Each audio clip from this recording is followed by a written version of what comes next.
It's car con carne. Let's eat in the car. It's car con carne. And now here's the star of our show, James Van Alstyne. This is like a TV commercial. You're looking at the cheese dripping.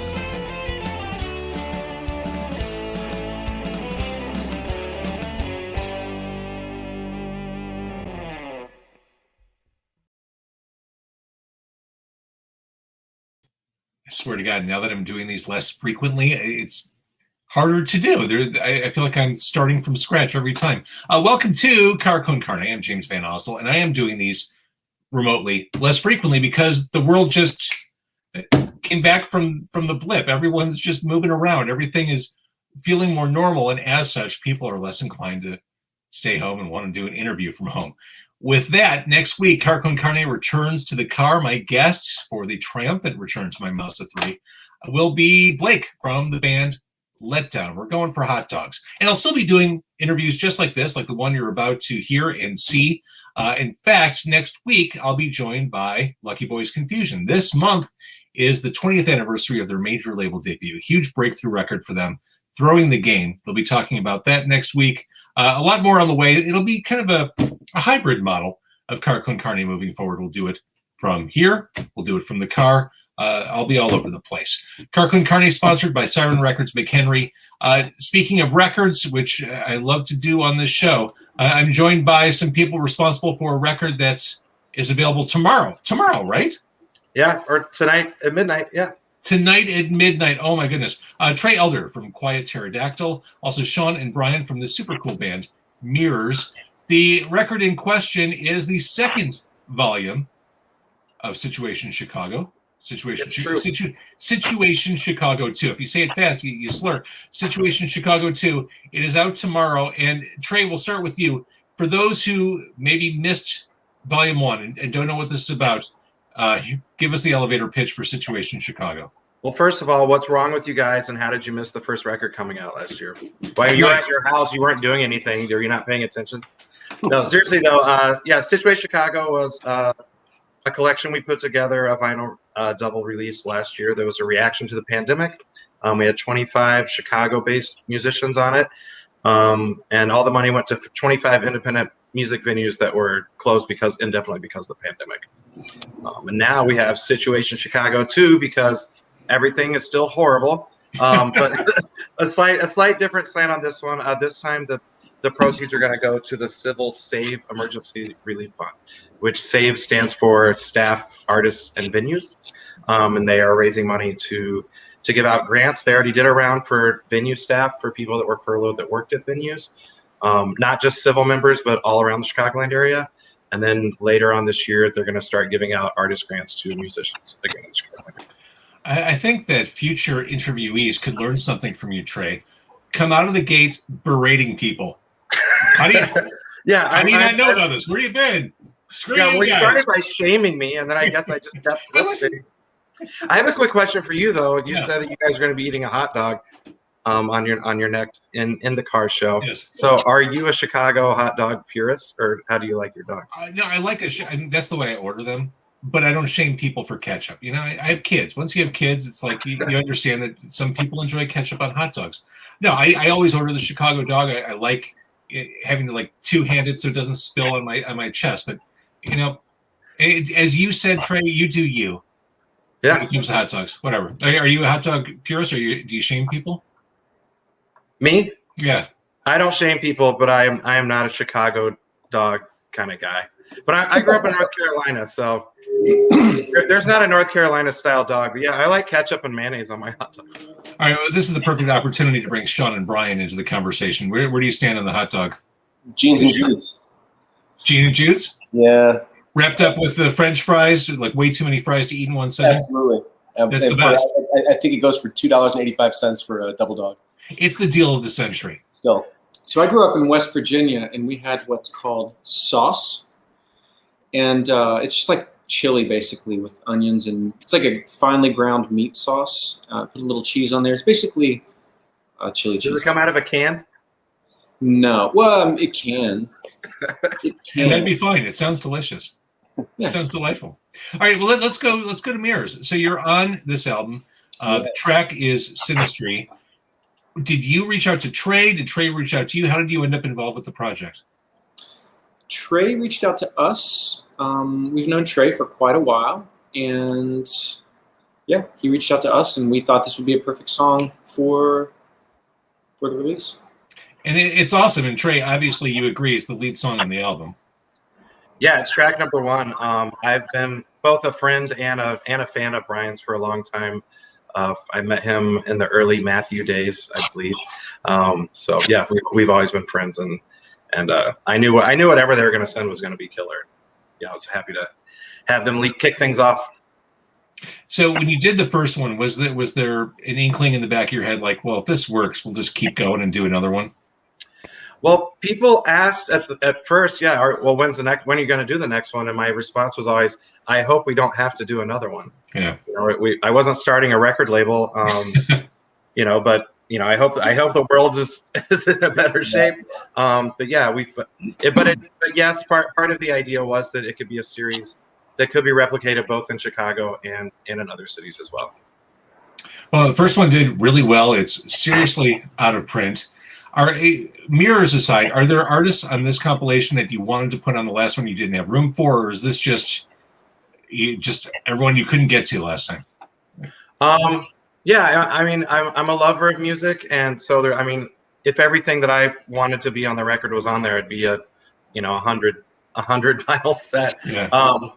But yeah, I mean, like specifically Vivi Lightbody, I had asked her to be on it last year. She was unable to because her record was just coming out and she just had a lot on her plate. Which if you haven't heard that record, Make a Shrine or Burn It, it's awesome. So this year when I reached out to her, she was like, yes, my life has calmed down. I have a song for you. Thank you for asking again. The song more surprises to me. Like a year ago, I wasn't familiar with Neptune's Core. I know you've had on before. Through a friend, I was introduced to their dad, and then the girls in the band. So yeah, I mean, it's a lot of my favorite artists, but also discovering new things for myself as well. Yeah, I mean, the girls of Neptune's Core accomplished more by the time they were sophomores in high school than I have in several decades of existence. Yeah, the bass player I think is 11. Yeah, they're great. Yeah, I'm a failure. But going back to Vivi Lightbody, that's a cool, she's a cool, mellow female singer-songwriter. She's wonderful. I love her. She's wonderful. The track on the album is Really Do Care. That is, it's solid. It's a really well-balanced track list. Thanks. Well sequenced, I guess I should say. Another song I just absolutely love on this. Tell me about the Goddamn Gallows. Those guys are brutally amazing. And they're technically not a Chicago band, but one of the members has lived in Chicago for a long time, and he actually works at Reggie's. So they were kind of on my radar for the first one, but it was put together very, very quickly because it was at the very beginning of the pandemic. So they were definitely on my top 3. Like wanted to ask to be on this one, and I was very happy that they complied to my wishes. The elevator pitch is hobo core, gypsy punk. Sold. Yeah. Hobo core. I like that. When you think of a hobo, you think of like the stick across the back with a bag of like pork and beans. Yeah. Tom and Jerry type of thing. 100%. So and they're just really high energy and like brutal lyrics, brutal sound, but it's still kind of fun. It's dancey in like a punk metal kind of way. Like it'd be a perfect Riot Fest band. Perfect. Yeah, like those guys are just great, and they're actually playing at Reggie's in July. They're going to be an early adopter to live shows.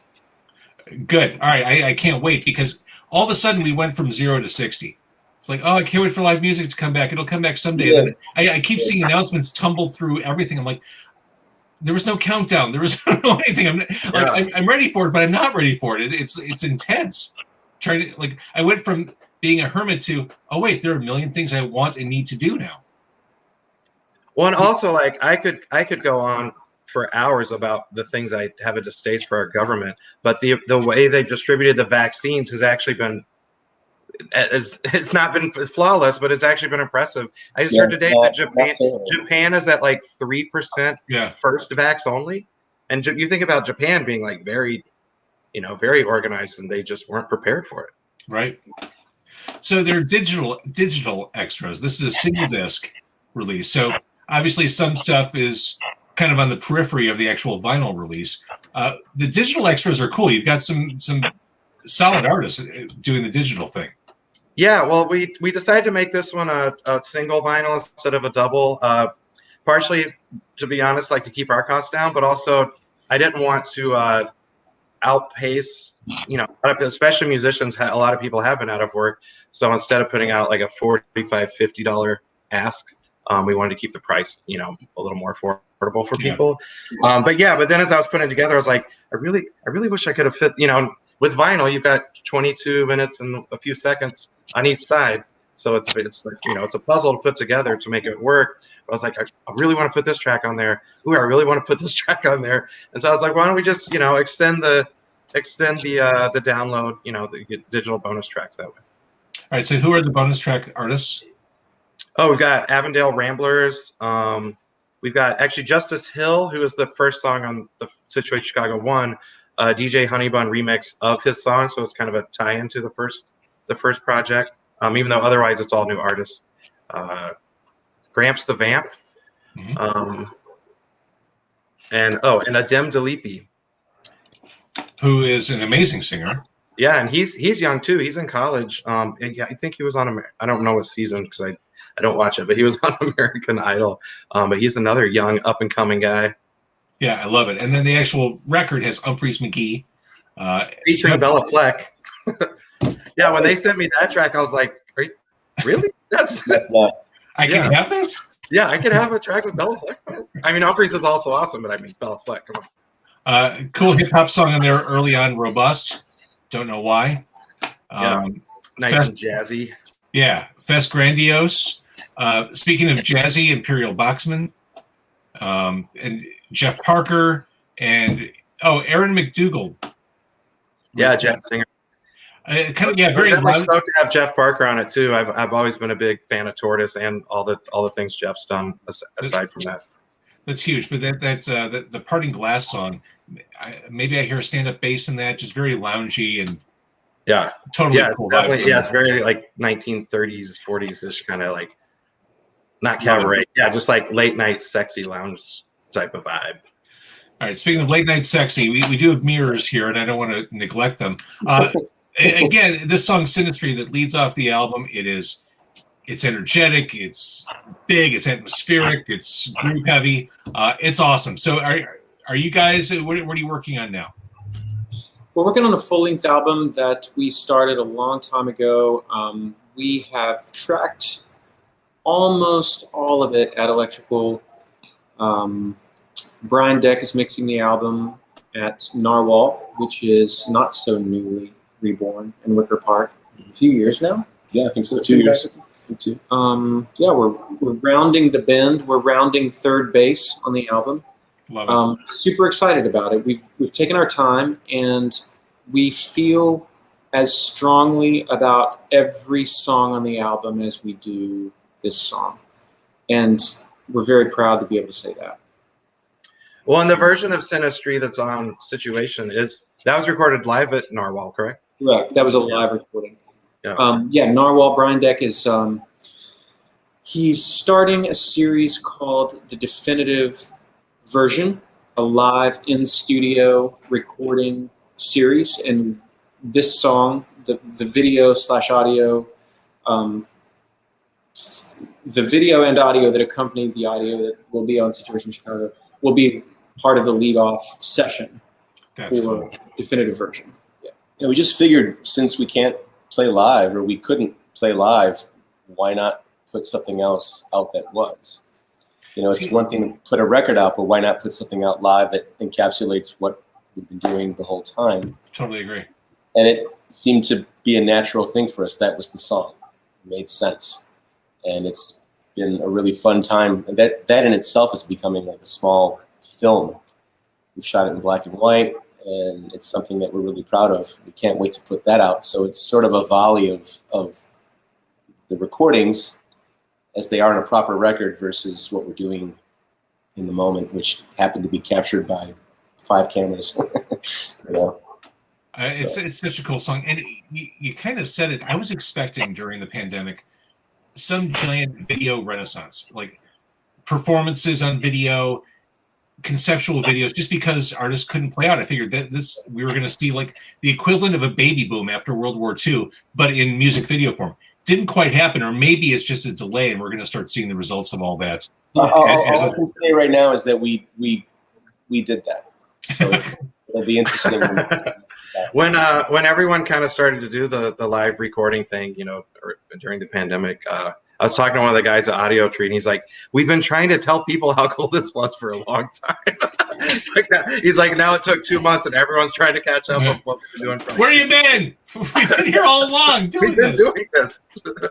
All right, so the second volume in this series, Situation Chicago, it is available tonight at midnight. Also, I believe that the MODOK TV series on Hulu is available at midnight, as is the Army of the Dead Zack Snyder zombie movie. A whole lot going on tonight. Have you seen it? Have you seen it yet, James? No, I'm dying to. I haven't either. I'm curious about it. I watched the first 5 minutes. They leaked that online, and it was awesome. It's not getting good reviews. I'm interested, man. I don't know, but who knows? I mean, it's whatever, man. That's the internet. I can't. That's the internet. I don't know. It's zombies. It's Las Vegas. It's a heist movie. Batista's in it. I mean, yeah, it's cool. All right, so midnight, we can get our hands or we can get our ears on it on digital, but we can also buy the album. And that's what we would encourage people to do. Buy the record. One, it's a handsome keepsake on your shelf. But two, you're supporting people in our community who need it. I mean, this is a straight charity play. This is for all the right reasons, and it's for our community. Exactly. I love it. Well, I know putting something together like this is no small task. It's a project management nightmare. Yeah, well, at least putting together the second one, I had more months to piece it together slowly. Because the first one really was like we were going to do a lot of events, and then we couldn't, and then I wasn't going to do anything, and then we're like, well, why do we have a nonprofit to support the arts and music community if when they needed the most, we're doing nothing? So, but then like to get vinyl out, it was like, okay, if we're going to do this, we have to do it now. We don't know how long the pandemic's going to last. I don't know how long the venues are going to be closed, but the sooner we get money to them, the less likely they will be to close forever. So it really was just kind of a whirlwind. Like, I wouldn't say it was thrown together. It was still good, but it really was just like, do it right now, do it yesterday. Yeah. And this time we had a little more time to plan it. Are you an expert at putting out records now? I know that records are very, very heavy. And I live on the third floor. Oh yeah, just carrying boxes up and downstairs. Yeah, for sure. All right, so what's the best place to go? The Bandcamp page? Yeah, go situationchicago.com. Takes you straight to the Bandcamp page. All right, so we will keep our eyes open for a full length from Miirors. Sean and Brian, thank you for doing this. And again, if you buy Situation Chicago, that first track is waiting for you. It's awesome. It's called Sinistry. Trey, honestly, the work you're doing on behalf of the city is fantastic. So thank you. I know it's a ton of effort. Congratulations on what you've accomplished. I think it's amazing. Thanks. Yeah, it's definitely a labor of love. Can I say something, Trey? I've known you for a little while. I know Brian's known you longer. Yeah. To see you put this much time and resource and effort and to give a shit the way that you have and to know personally the bands that have been involved, just thank you. Thank you for caring and being so dedicated to it the way that you have been, honestly. Thanks, man. I appreciate that. But I also like to tell people it is a selfish endeavor because I love music and I love these venues, and I love these people, and I want all this to be around and to be sustainable. And, it's something dear to my heart because I do care about it. Thank you. Thank you. All right, gentlemen, stay right there. Don't go away. If you're watching or listening, thank you for doing that. This is Car Con Carne, Trey, Sean, and Brian. Thank you.